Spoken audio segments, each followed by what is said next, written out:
You have zero academic background and zero credibility. I, an elite, will take care of the rest. The one who calls himself an elite is my boss, the department manager. This person has been bullying me since I joined the company and has been constantly interfering with my work. People like this need to be given a stern warning.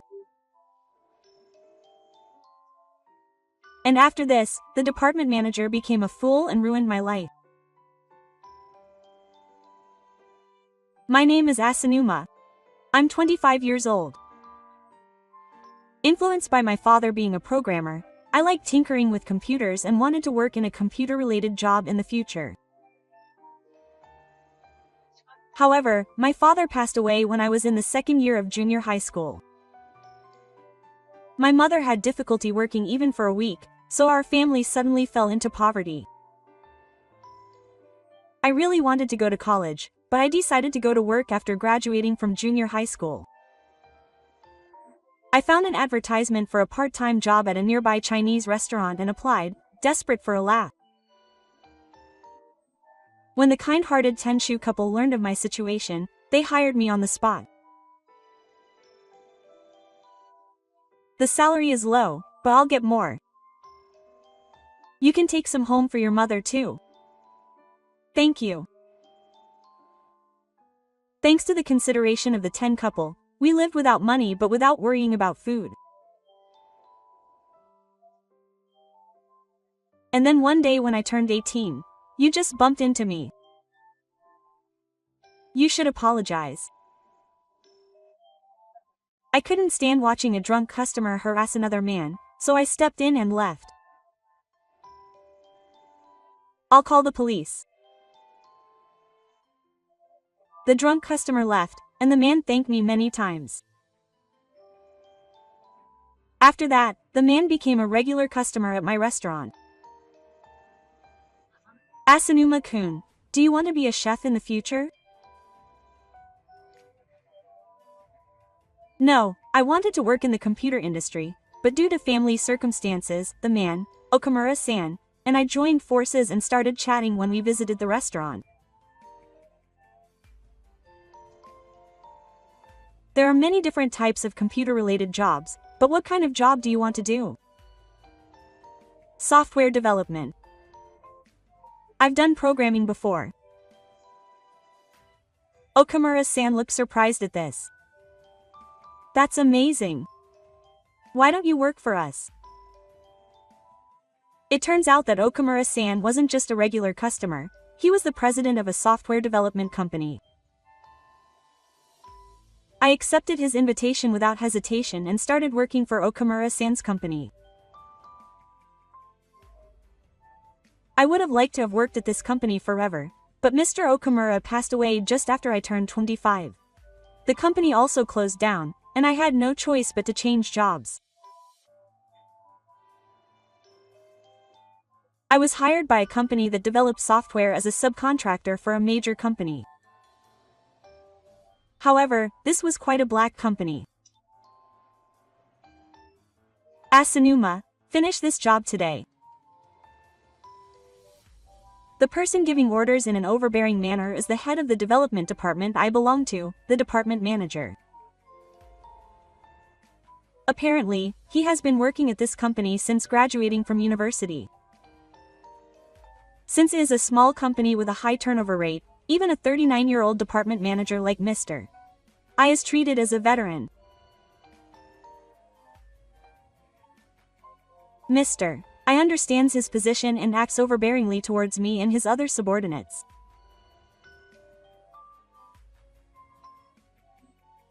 He often brags about the fact that he graduated from a local university and often brags about it. Unlike Mr. I am an elite. This is a common saying of the department manager.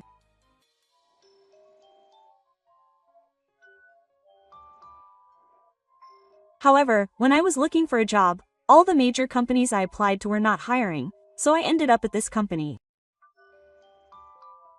I may be good at studying, but the level of my work is not that high. I can confidently say that I am better than him in terms of software development ability alone. Sigh. I sighed involuntarily as I checked the work that had been thrust upon me. It had only been 3 months since I joined the company, but I had already become the target of the manager. I was the youngest in the department and had been hired mid-career. Furthermore, my highest level of education was a junior high school diploma, so I was the perfect candidate for the manager. The manager's bullying was also affecting my work. The other day, during a meeting with a client, he had intentionally given me the wrong appointment time.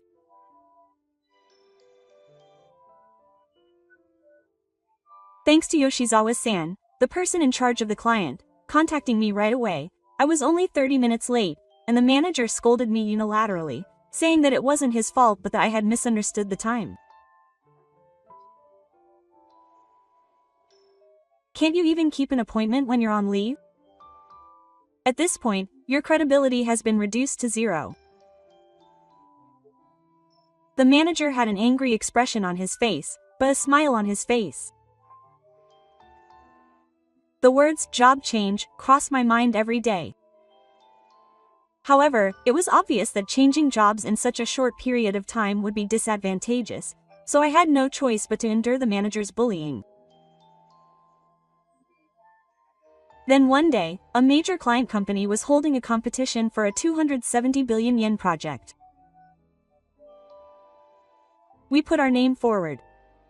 I'm the one in charge, but I'll let you guys know just in case. Section Chief I said this during his long speech. He's going to have multiple interested companies submit portfolios that will be confidential, and then he'll select the best one from those and move on to the formal negotiations. I can't let this big job opportunity slip by. As the section chief, he's decided that I'll be the one in charge without any hesitation. I'm already fully occupied with the work I have on hand.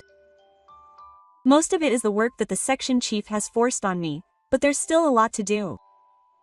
I wouldn't be able to handle it if I was appointed as the person in charge of the first negotiations. Come to the Asanuma conference room. Section Chief I suddenly called out to me, and although I wondered what was going on, I obediently complied. Then he made a surprising proposal. It's about that big project, and I'll make you one of the people in charge. Oh, if it goes well, it'll be a great business opportunity. Section Chief I is laughing, but I wonder what's going on. There's no way the section chief, who's been fooling me and using me like a coward, would give me a chance. Of course, there was a reason for that. So, I'll leave the portfolio for the competition up to you. I appreciate it, but are you going to turn it down because you're already so busy with work? If you succeed, it'll be Noboru's turn. I hesitated a little at the big opportunity right in front of me. In the end, I decided to accept the manager's proposal. The manager forced it on me while I was working on my own work. And when I was developing the software for the portfolio and doing 3 other tasks at the same time, I worked overtime until the next day and somehow managed to complete the portfolio. Alright, I'll send it to the front lines. The main person in charge was the manager, so I went to the other party in his name. And a week later, I was called to the conference room again by the manager to hear the results of the competition. Thanks to the software you created, I got the chance to advance to the final round. Good job. You've worked hard. Oh, thank you. When's the final round? I'll get it ready. I'll go to the final round tomorrow right away, but the corner of the manager's mouth twisted. He looked at me with a similar face and said something unbelievable. You have 0 academic background or credibility. I'll take care of the rest, as an elite. You're fired as the person in charge. Yes. At first, I couldn't understand what the manager was saying and my voice came out in a listless tone. Seeing me like that, the manager laughed deeply. The other party is a major company, and it's a huge project. If you fail, it will affect our credibility. He said that with his mouth, but I was confused and thought to myself that this person had been trying to use me from the beginning. Considering his behavior towards me up until now, I could easily guess that. Your software development skills are the only thing that's wasted. With this portfolio, I can finish it all by myself. You tricked me, didn't you? I asked him to confirm it just to be sure, and the manager let out a vulgar laugh. You finally realized? That's right. I asked you to create a portfolio with that intention from the beginning. I've been thoroughly amused by your foolishness as you work desperately, hoping to get promoted.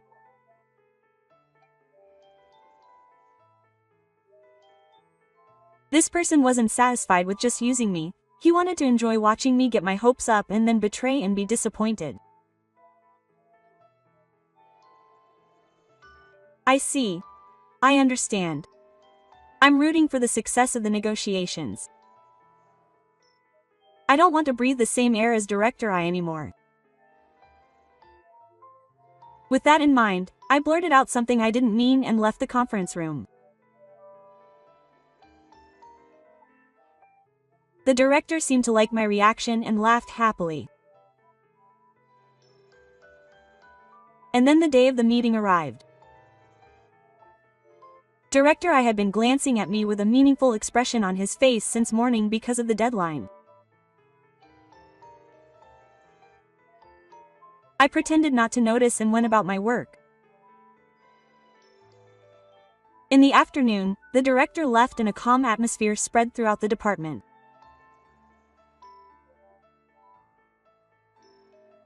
In addition to the director, everyone in the department dislikes him because he acts oppressively towards employees they don't like. I became obsessed with the idea that things would be more efficient without the director. Then, suddenly, my phone rang, informing me of a message from the director. Sorry to keep you waiting. What's wrong? Quote. I left the police station and entered an empty conference room nearby. I figured that Director I on the other end of the phone would be confused and unable to have a calm discussion. As I had expected, Director I spoke in a voice that was a mixture of confusion and anger. Hey, what's going on here? I won't understand unless you explain it properly. I can't see anything on the phone. In contrast to the manager, I answered calmly. Then the manager said this. When we checked the operation of the portfolio you submitted during the consultation, a large number of bugs appeared. You deliberately planted this bug. That's right, the software for the portfolio that I gave to the manager had a bug that would multiply infinitely.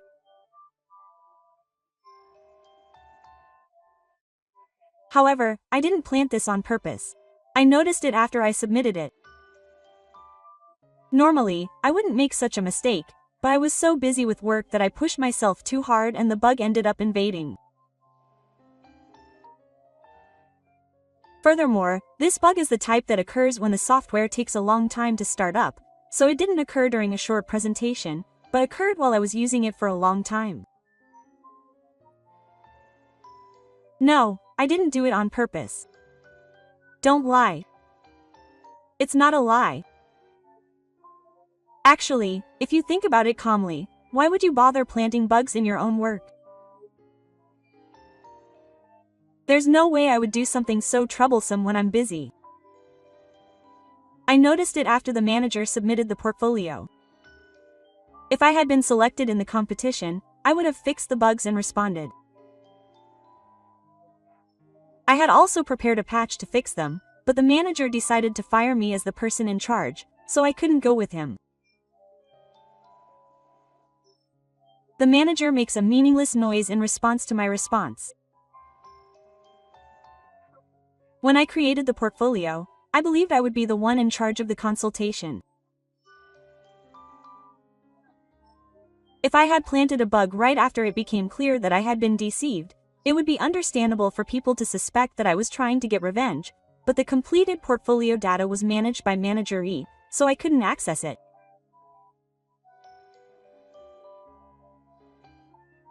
I found the bug while checking the copy I had kept as a backup, so I quickly created a patch to fix it. It was completed the day before the consultation. It was just before Manager E called me into the conference room. I noticed the bug after submitting it and tried to report it to Manager E, but he was either absent for the consultation or busy, so I couldn't tell him.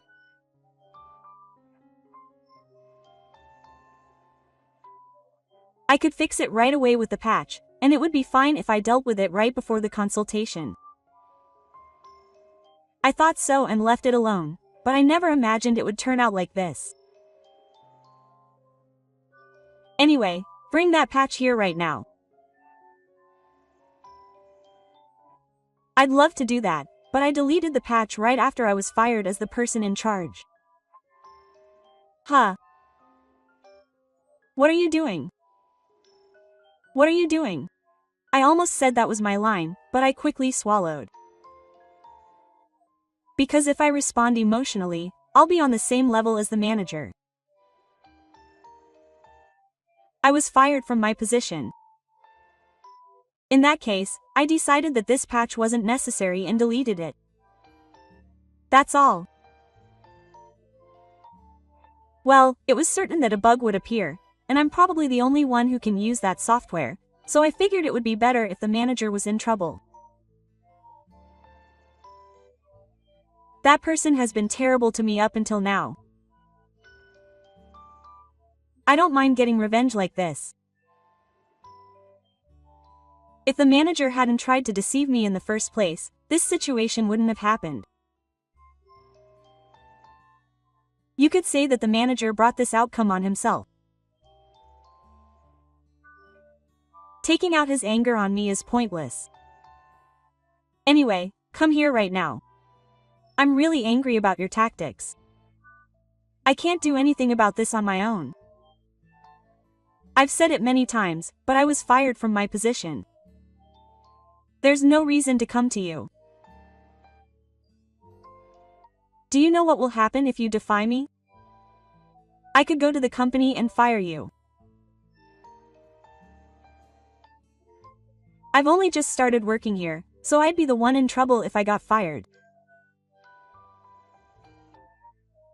I've been following the manager's wishes up until now because I was afraid of losing my job, but I'm different now. Do as you please.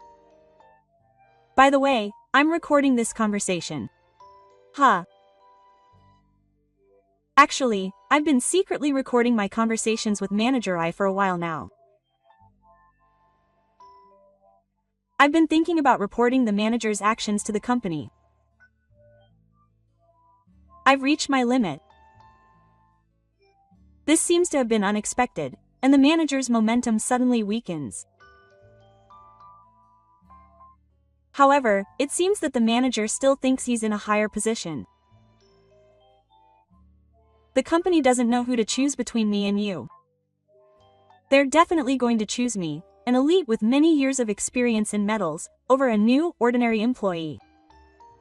Huh, is that so? Well, I don't really care if I get fired. By the way, I'm quitting this company next month. When did you start looking for a new job? Actually, I have an acquaintance at a client company of this company, and I was hired there.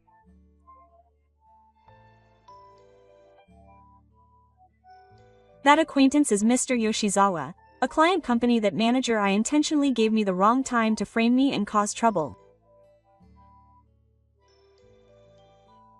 In fact, this Yoshizawa-san was an acquaintance of Okamura-san, who I had previously worked with. I discovered this fact while interacting with him as a business partner, and while I was surprised by the unexpected connection, we got along well. When I was asked about it by Director I actually told Yoshizawa-san the truth. Why did Director I act in such an obstructive manner? When he asked me this, I honestly told him what kind of information Director I had received from him at the company. It sounds tough. In that case, why don't you come work for my company? Asanuma-san is a trustworthy business partner, and I know how he works. Also, we've been short-staffed recently, so it would be a huge help if we could have someone like Asanuma-san come to work for us. I had received this invitation, but I put it on hold for the time being. At the time, I still wanted to overcome my current position with Director I on my own. However, there was the portfolio issue, and Director I decided that he was the kind of person who couldn't be helped. This time, I was just fired as the person in charge, but in the future, depending on Director I's mood, I might be kicked out of the company.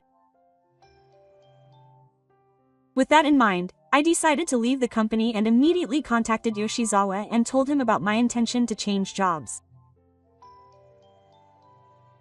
So I'm not particularly bothered by it. I'm rooting for you, so please do your best to deal with it. I told the manager yesterday that I was rooting for you because I could have predicted this would happen. It was also my way of being as sarcastic as possible. The manager, who learned all the facts, let out a trembling voice. Quote, "Wait a minute. I can't handle a bug like this. Is that so? Then the negotiations are over. That's troubling. The company has high hopes for this negotiation. I have to live up to those expectations." I sighed as I looked at the manager, who was fuming. I don't care about your circumstances, and it has nothing to do with me. If you want the negotiations to be a success, why don't you somehow fix the bug? You're the manager of the development department, after all. You've always looked down on me for my low education, and you can easily deal with the system that I created. That's enough? I have to finish up the remaining work before I quit the company. Talking to the manager any further is a waste of time. As I was about to hang up, Manager E said this in a stammering voice. "Oh, I apologize. I apologize for everything that has happened so far. So please help me. It's too late now, and I don't need your apology. Well then, I'll be leaving." Without waiting for a reply, I hung up the phone, turned the power off, and left the conference room. Then, as if nothing had happened, I resumed my work. I had thought Manager E would be a reporter, but he didn't return to the development department that day. I found out later that he had reported the failure of the negotiations to the president, and when asked for the reason, he couldn't cover it up well and apparently confessed that he had made me make it. The next day, I was called into the president's office and explained the situation. After listening to the recording and explaining Manager I's treatment, the president seemed to have decided that he couldn't stand it anymore. Manager E was punished with a major dismissal and a pay cut. I heard this from a gossipy employee, but apparently the manager had recently bought a house with a 30-year mortgage, so the pay cut was a huge blow. When the manager's wife learned all about the situation, she presented him with divorce papers and returned to her parents' home with their children. The manager had lost his position and salary at the company, and was apparently further pressed by the divorce and mortgage payments. While the manager was losing his job, I carried out my job change as planned. He is now working comfortably in his new environment.